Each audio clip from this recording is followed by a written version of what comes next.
Hey everybody, what's going on? So we are going to start out our reading vlog, and originally I was gonna do like a cozy reading vlog, but then I realized I am doing two back-to-back readathons. So October is the Occult Detective October readathon, and then the following month I am also hosting the Cryptid readathon.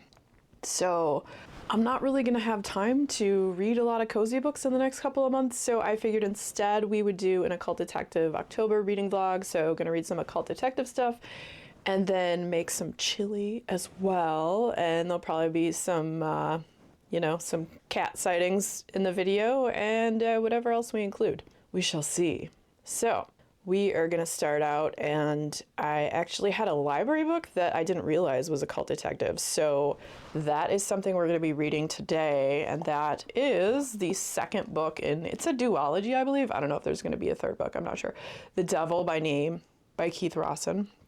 The first book was called Fever House, and it has to do with, I don't know, demons and devils and angels, and there's detectives, and it definitely fits into the genre of Occult Detective. So that's what we're going to be reading today. Without further ado, let's do some reading.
We are in the kitchen, and I've switched into soups, stews, and chili mode. So today we are going to make some chili. It is a plant-based chili because I eat plants. It is just in time as the weather is starting to get kind of cool and all that good stuff. So soups and stews, baby, and chili, because we're making chili and it's neither a soup or a stew, I guess. I don't really know. I don't know the history of it. I don't know. Anyways, so here we go. One of the first things you're gonna wanna do is get your tofu, because that's gonna be our protein. You wanna drain it. And we're gonna press it because that makes it firmer. And what we're gonna do with this is we're gonna take it and we're gonna roast it in the oven with some spices and seasoning. So what we wanna do is get a lot of the water out of it. And I don't have a tofu press. Some people might have one, but I don't. What I have is a cast iron skillet. So I use that to press the tofu. So what we wanna do here is I just kind of wrap it up in some paper towel. You could use like a clean towel as well. I just use paper towel because right now that's what I have on hand. And then I kind of flip it over so it starts to absorb the water. And then we just put the skillet on top and we leave it for however long that you deem to press it. I'm gonna press this for probably about, I don't know, 15, 20 minutes. So, skillet on. And we are also gonna preheat the oven to 350. So we're preheating the oven because we're gonna use the oven to roast the tofu, which we're going to mix with some chili powder, some smoked paprika, and a little bit of Bragg's aminos, which is kind of basically like a soy sauce. And it's gonna give it kind of a smoky and nice meaty texture. Okay, so now comes the fun part. We're gonna crumble up this big block of tofu, and we're just gonna kind of crumble it. There's no cutting, because we're gonna make it kind of like crumbles as if it were, I don't know, like meaty-ish crumbles. So you want to leave some pieces larger, some pieces smaller. All right, here's that. Okay, so now we're gonna add in the seasonings. We're gonna add 2 tablespoons of nutritional yeast. This kind of gives it like a nutty slash almost like cheesy flavor. Then we're gonna add 2 teaspoons of chili powder. We're gonna do a teaspoon of smoked paprika. Oh, go in there. We need all the flavors. And then 2 tablespoons of Bragg's liquid aminos, which is kind of like, tastes like a soy sauce, so you get some of that umami flavor. Then we're just gonna stir it up so that it gets nice and coated. And if any of the pieces look too big, just mash at them and break them down. These are pretty good.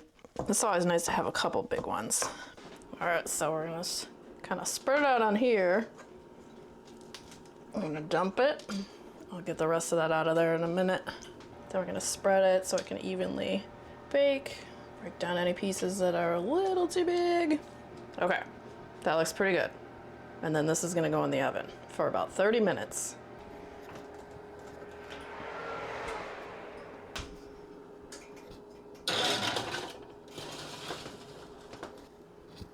Okay, so now we gotta get the rest of the ingredients ready to go. So let's do it. So we just got a couple more things to prep. There's like 2 things I need to prep for this. Everything else is just dump it into the pot, but we gotta prep some garlic and an onion, which we're gonna chop, which will probably make me cry. So it calls for 4 cloves of garlic, but these are kind of small. So I'm doing 7. They're little guys though. All right. Why do we do that? Because it makes it easier to take off the skin. Sometimes. Not for this one though. It also makes my fingers very sticky. Barf. All right, now Mr. Onion.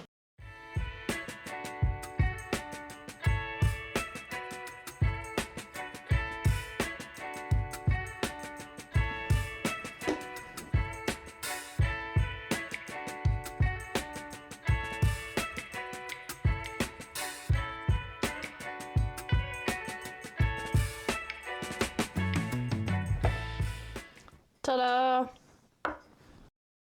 So over here we have everything that's gonna go in the chili, minus the tofu that's still roasting in the oven. That should be done soon. But in the meantime, we're gonna get started on the chili. All right, we're gonna start our pot on medium heat and add the olive oil. All right, olive oil in. And then once that heats up, we are going to add the onion and then the garlic. We are also going to drain and rinse our beans.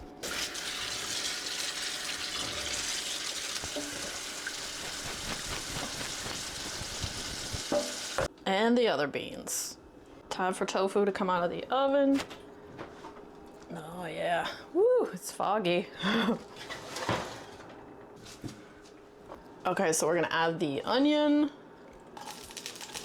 Get that cooking, and we're gonna cook that for about 3 minutes till it's translucent. Okay, so the onions are getting pretty translucent, so we're gonna toss in the garlic and let that go for about 30 seconds. Also, I totally crushed the garlic. You could chop it up, but I have a garlic press, and I feel like that gets the most garlicky flavor out of it, and it's awesome. Because I love garlic. More garlic, more better. Or something. Okay, so next up, we are going to add all the chili ingredients. Have those over here in my handy dandy strainer. All the beans. Beans are in. So we're gonna add in the tomatoes. So we got crushed fire roasted tomatoes, 2 large cans, 28 ounces. So in they go. Blub, blub, blub, blub, blub, blub, blub. We got 3 tablespoons of chili powder, a teaspoon of cumin, 1/4 teaspoon of cayenne, a teaspoon of smoked paprika, a tablespoon of cocoa powder, a teaspoon of salt, and then a tablespoon of maple syrup for a little bit of sweet. And then we're gonna add in a cup of water too.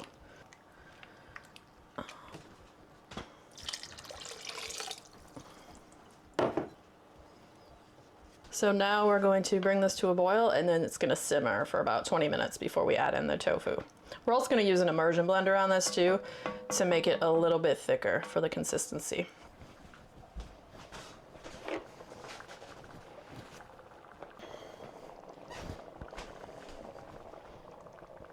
Okay, so we're gonna immersion blend this just a little tiny bit so it gets a little bit thicker, and then we're gonna put the tofu in. And you want to do this before you put the tofu in because it will ruin your texture from the tofu. Also, if anyone's interested in this recipe, I'll put the link to it down below. It's from one of my favorite plant-based food bloggers called Nora Cooks. She's got awesome recipes, and this is one of my favorites I've made like a million times, and my meat-eating partner loves this recipe.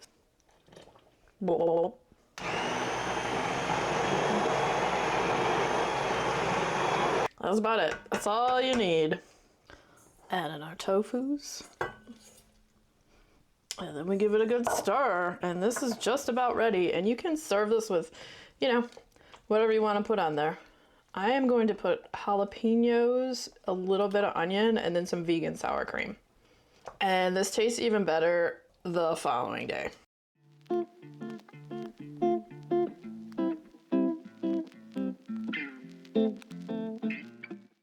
Okay, we're just gonna have a little guy for right now, and let's dress it up. So a little bit of onion, boop, boop, doop, doop, doop.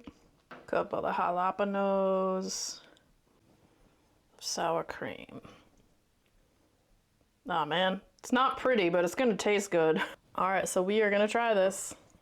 I get a little bit of everything, a little bit of sour cream. All right. Oh, it's so good. Heck yes. Thanks for hanging out with me in the kitchen.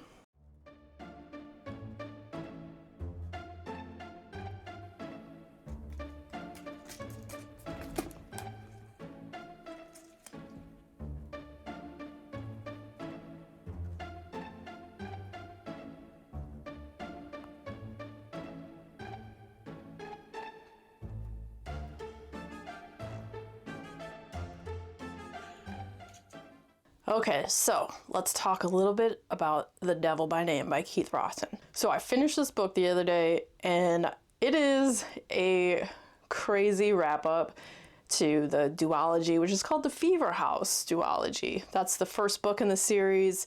It's weird, it's occult, there's demons and devils and angels, and it's apocalyptic, and it's pretty crazy. It's a crazy series. And here's why I'm bad at vlogs, because I started this with a book that's like the second in a series. So as I've said before, I don't know what I'm doing.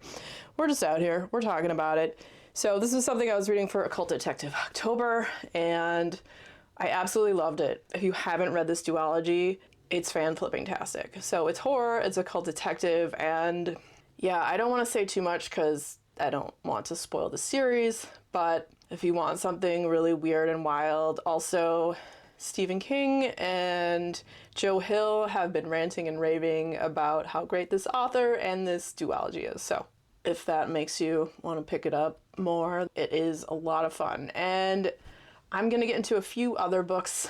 I'm currently reading the John Silence series for Occult Detective October. That's by Algernon Blackwood, and that was written in like 1908, so super old. I've read 2 of the stories so far, and those have been pretty weird, but they've been pretty cool. So John Silence is like a psychic detective dude, and he gets called in for weird paranormal cases.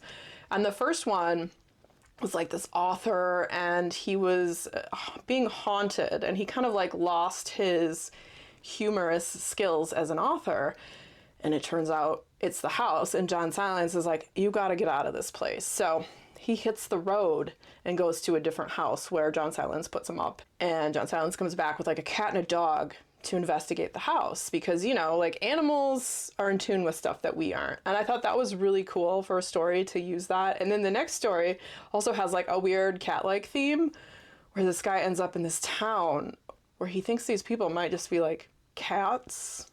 And it's this whole like crazy thing with cats and witches and Satan.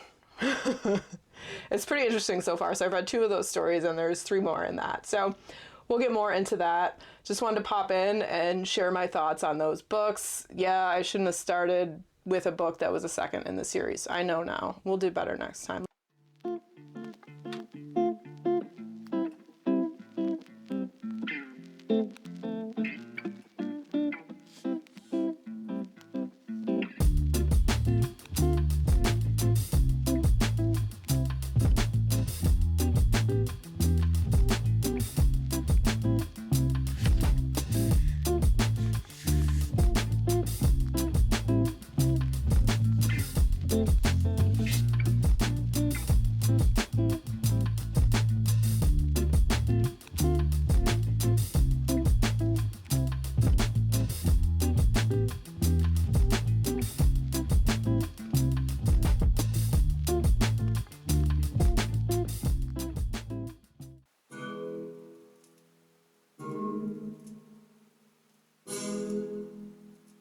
Okay, so I don't know if this is like a story, but I wanted to involve you guys in this because I wanted to find out together.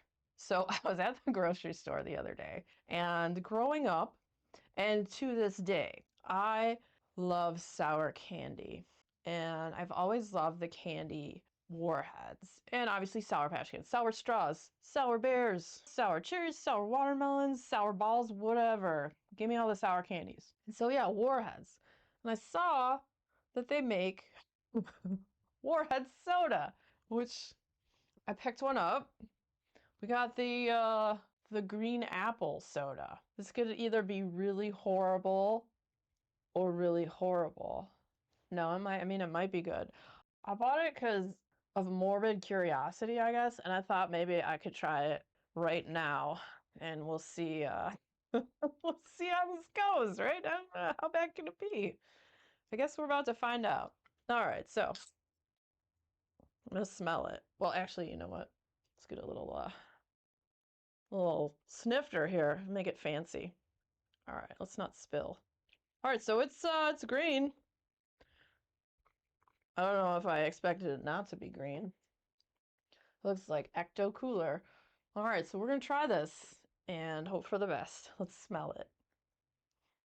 Oh, it smells like a warhead. I mean, it smells like green apple too, so how sour can it be? All right, let's try it.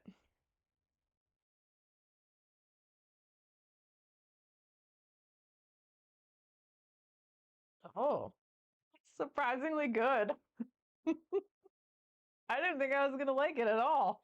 All right, one more sip. Let's see. It's sour, but it's not insanely sour. It almost tastes like an alcoholic cider. It's got a little bit of that flavor. It's not as sweet as I thought it was going to be, which is good because I don't really like sweet stuff.